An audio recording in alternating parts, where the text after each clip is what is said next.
Right now, we'll continue to see sunshine and breezy conditions, wind gusts up to 25 to 30 and highs in the mid to upper 40s. Temperatures go up a little bit and our rain chances go up even more by Friday. Cold front moves through Friday night, gets chillier for the weekend. Saturday right now looks mainly dry. And then on Sunday, we have a 40% chance of precipitation right now. Models lately have been trending drier, but we're going to stick with 40 at the moment as we continue to watch some more data come in the next couple of days. So stay tuned for changes. Let's quick look at your forecast.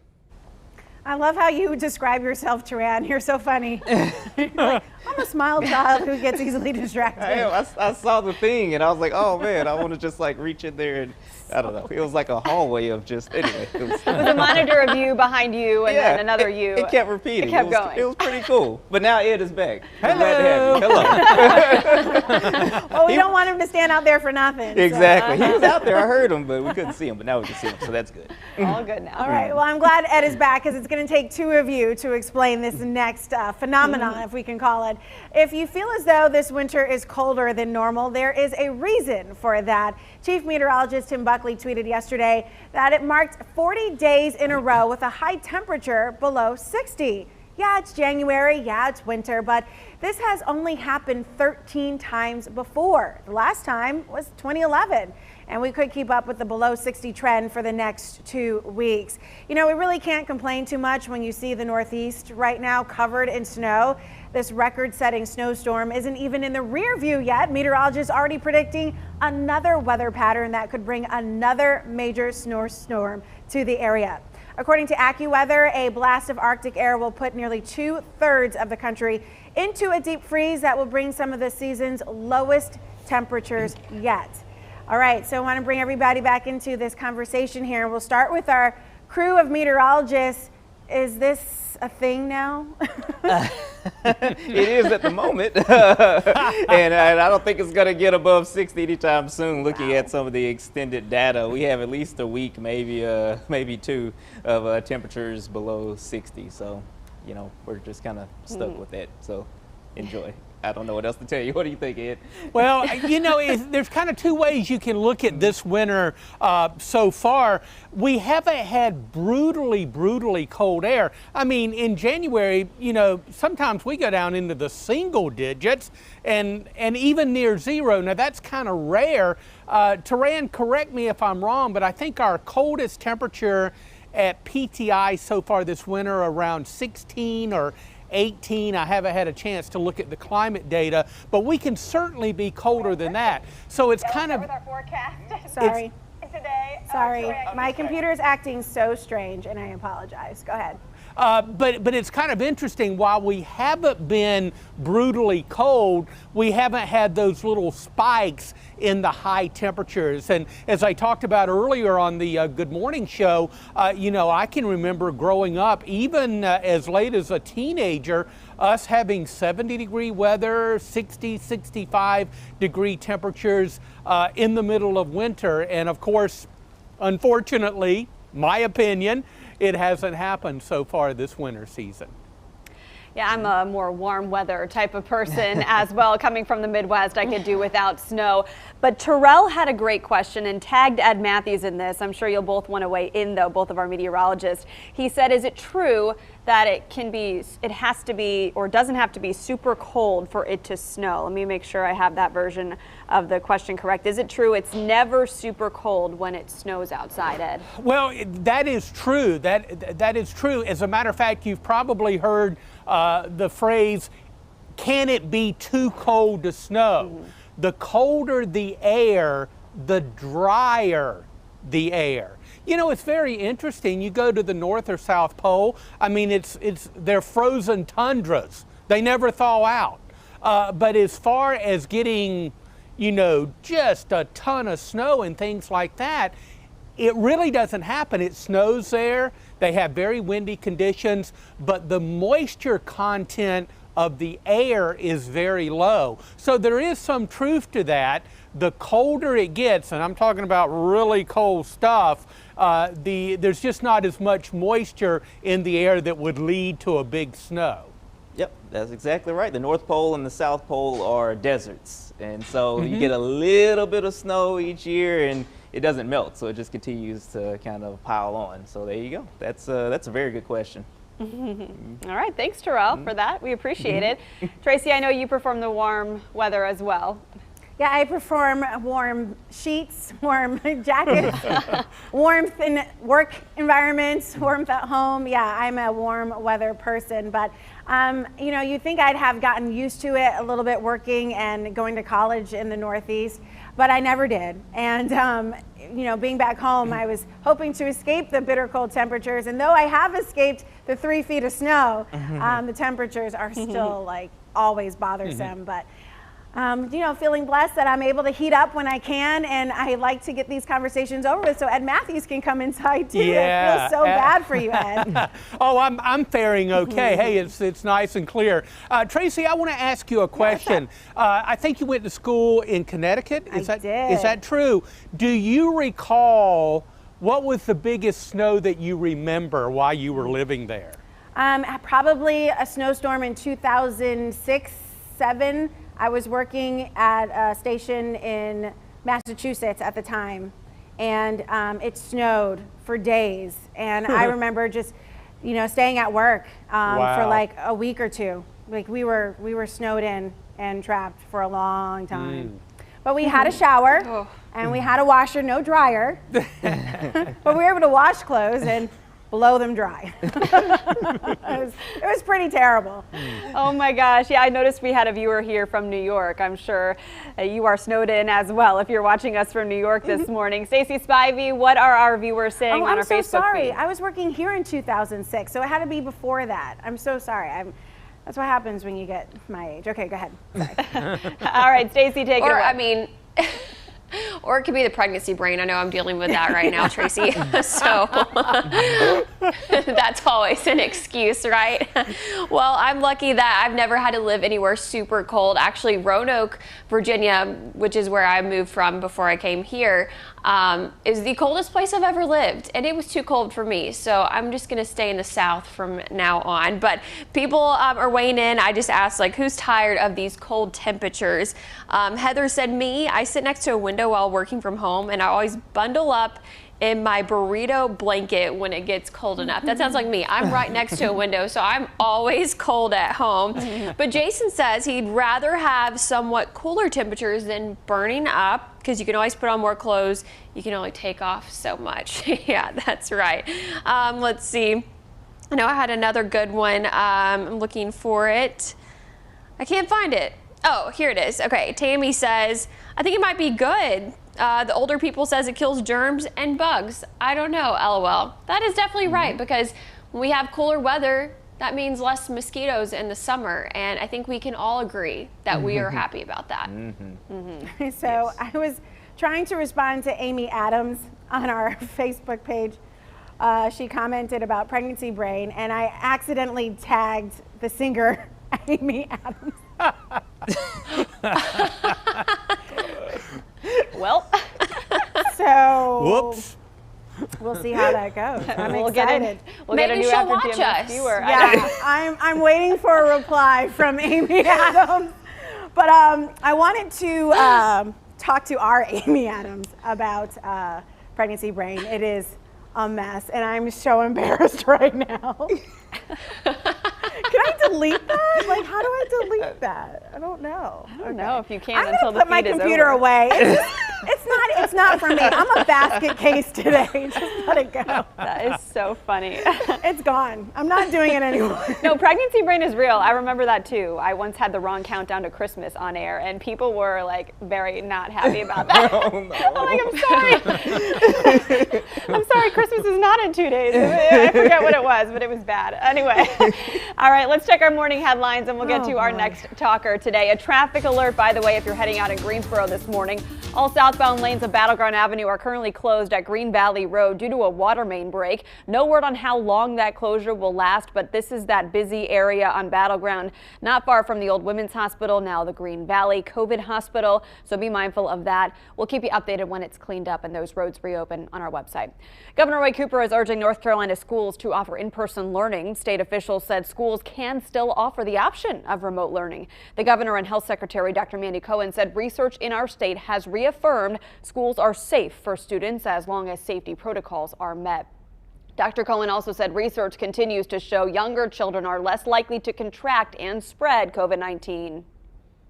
Well, Cone Health is opening a vaccine clinic in Burlington this week. We have a picture of the location. It's the Burlington Manufacturers Outlet Center on Corporation Parkway. The hospital received more than 3,000 vaccine doses from the state this week, and they'll hand out about 200 per day to people who are 65 and older. This clinic is by appointment only. The number to call is on your screen, and the clinic opens tomorrow. Staying focused on facts, not fear here. Now that we are authorized and recommended for the COVID-19 vaccines, accurate vaccine information critical. And we know it can be difficult with so many sources out there about who you can trust. So our Candace Red is taking a look at the myths and busting those that aren't true. Can a COVID-19 vaccine make me sick with COVID-19? No. None of the authorized and recommended COVID-19 vaccines contain the live virus that causes COVID-19. This means a COVID-19 vaccine cannot make you sick with the virus. After getting a COVID-19 vaccine, will I test positive for COVID-19 on a viral test? No. Neither the recently authorized and recommended vaccines can cause you to test positive on viral tests. If I've already had COVID-19 and recovered, do I still need to get vaccinated? Yes, due to the severe health risk associated with COVID-19 and the fact that reinfection with the virus is possible, vaccines should be offered to you. Is it safe for me to get a COVID-19 vaccine if I would like to have a baby one day? Yes. People who want to get pregnant in the future may receive the COVID-19 vaccine. All right, you can see all of the guidance from the CDC on WFMYnews2.com. Time for our next talker this morning. Stacy, the big game is Sunday, airing here on WFMY News 2. We're talking not only about the football and the score, possibly, but also the snacks, which I like. Yeah, because the food is one of the most important parts about this Super Bowl, right? I mean, that's the time to just kind of pig out. So the tallies are in for the king of the Super Bowl spread. Now, before I tell you the winner, we want to know, what is your must-have Super Bowl snack? Go ahead and tell us in the comments below. But delivery service DoorDash looked at order data from football Sundays from September to January this year to come up with its game day eats report. To much surprise, wings are no longer the top game day choice. It's actually mozzarella sticks. Boneless wings came in second, followed by chips and salsa, Caesar salad, and pepperoni pizza. And we asked you this morning what your favorite Super Bowl snack is. Tyler texted us and says his favorite is pizza. And I have to agree. Pizza would be definitely a number one to have in the spread on Super Bowl Sunday. But something that I have to always have is cheese dip. And fun fact for you, cheese dip was founded in my home state of Arkansas. Ooh. Claim to fame. All right, look at the natural state. Yeah. Cheesy. Natural cheese. Yeah, exactly. Oh man, that's a good one. I agree though, the food is certainly the biggest, most important part of any Super Bowl event, so to speak. And although it's going to be different this year, the pandemic, I know my wife and I, we're already starting to think about what we're going to eat on Sunday, because food is very important to us. So we have to plan it out a week in advance, even though it's just the two of us. So, you know, I think I am a big wings and cheese dip fan. Those are my two favorite. What do you all think? What do you think? Well, I'm going to call you old school, man. Because I was just thinking, you know, Ed lives in the 80s anyway, kind of old school. So I say, bring on the chicken wings. Mm-hmm. Yeah, I like the barbecue wings, and I like the lemon pepper wings. Yes. And something else that I really love, and I tell you, I'd love to have a big old bowl of it right now, guacamole and chips. Oh, yes. My mouth is watering. Yeah. Yeah. Oh man, the guac is a necessity for sure. I guess I'll go with pizza. I remember, I think it was the year 2000, the St. Louis Rams won the Super Bowl against the Tennessee Titans when I was growing up, lived in St. Louis. And I remember my family got takeout Domino's pizza that night. So just like a weird memory that I remember. So I feel like year after year on Super Bowl Sunday, we got to order a cheese Domino's pizza. I grew up a Titans fan, so okay. very You much remember just that Super Bowl, yeah? I do remember it, and it still hurts, but that's okay. Congratulations to people of St. Louis. Congratulations. Thank you. What about you, Tracy? What do you think about the food conversation here? Well, so it depends if my team is in the Super Bowl. If my team is playing, I just need a simple snack like popcorn or, carrots, like some type of vegetable tray, something I can snack on and not have to get up repeatedly to refill it. If my team's not, I'm dogging out because I'm not really paying attention to the game anyway, right? So I'm eating, all the things that I can get up and microwave and, move around the kitchen. But if my team is in the Super Bowl, I'm on that couch the entire time, snacking on something that is accessible. Popcorn, carrots, whatever it is, I'm not getting up. So is your team in the Super Bowl, Tracy? I'm having a hard time figuring that out. I know one of your favorite players is in the Super Bowl. Does that count? No, so my team is not in the Super Bowl, so I can veg the way I want. Although I will be watching it closely because I am a fan of Tom Brady, but I'm also a fan of Patrick Mahomes. I think there are two phenomenal quarterbacks, and I think this game is really going to come down to defense. I don't even think the game is going to come down to them because they have two incredible defenses. So it's going to be about experience, defense, and how much luck is in Patrick Mahomes' bag.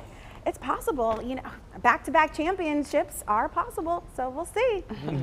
But no, my team is not officially in the Super Bowl. Stacey, who was your team growing up in Arkansas? I know there's such a huge, college following with the Razorbacks, but who do you guys follow professionally? Well, first off, let me say, I grew up not a Razorback fan because my dad played football for Arkansas State, which is actually where I went. My mom went. My brother went as well. So we did not call the Hogs in the Spivey household, but we did cheer on the Dallas Cowboys, and that's why I'm a fan of the Cowboys now. Mostly a fan of the cheerleaders rather than the football team at the moment, but yeah, I choose the Cowboys. It's America's team, but we have a lot of people weighing in on their favorite Super Bowl snack, and it's making me hungry. Amy Adams says, we're going to make some homemade pizza on Sunday. Bobby says he loves cheese dip. Heather says she likes mozzarella sticks and buffalo chicken dip. That's also really good too. Laura says wings and pizza. Gloria made me laugh. She said, I don't know a thing about football. It's the food for me. Yeah, I think a lot of people can agree. And then Gloria also said chicken wings. Jason, interesting, he said, I gotta have Ritz crackers and pepper jelly. I've heard of people doing that with some cheese in it too. And then also I have to ask you guys, because I'm curious to hear everyone's thoughts on this. Where can you get the best wings here in the Triad? Laura wants to know. Oh, I got an answer for that. I knew Ed would. Mike. There are many different places here in Greensboro that I have been. I know McCool's Public House downtown. They have a great set of wings there. The spicy ones, especially. I got to go with East Coast. East Coast wings, I think, are really good. Yeah. They have pretty good shrimp too. Kind of random. I don't like wings, but my husband does. So every time we go there, I get the shrimp wrap. Sounds good too. Yeah. You can put the same spices on it. That works. That works. I like my wings. Tracy's Wings. That sounds like a great They're restaurant. a lot more affordable, and I can season them to taste, and they're not hard to cook. But if I'm going out, Outback has this kind of spicy, tangy seasoning that they put on their wings that's kind of good. So I'll do that. But I mean, a lot of people don't just order wings from Outback, right? So it's kind of cool. I'm like, can I order some wings? And they're like, sure, But it's also it's a good spot if you just want to go and pick up wings and not stand in line, because not everybody is in line on Super Bowl Sunday for Outback. Just a little hint. Now there'll be a line. Well, now that we're all hungry, well, let's get a final forecast. No, let's talk about food more. Okay. No, Sure. okay, yeah. Let's You're look in at the cold. that. Yeah, exactly. Let's look at the 7-day, gang. I tell you what, I'm delighted. A few scattered clouds, but a lot of blue sky from my perspective here in the garden, although it is breezy. And I tell you what, man, that breeze is something else.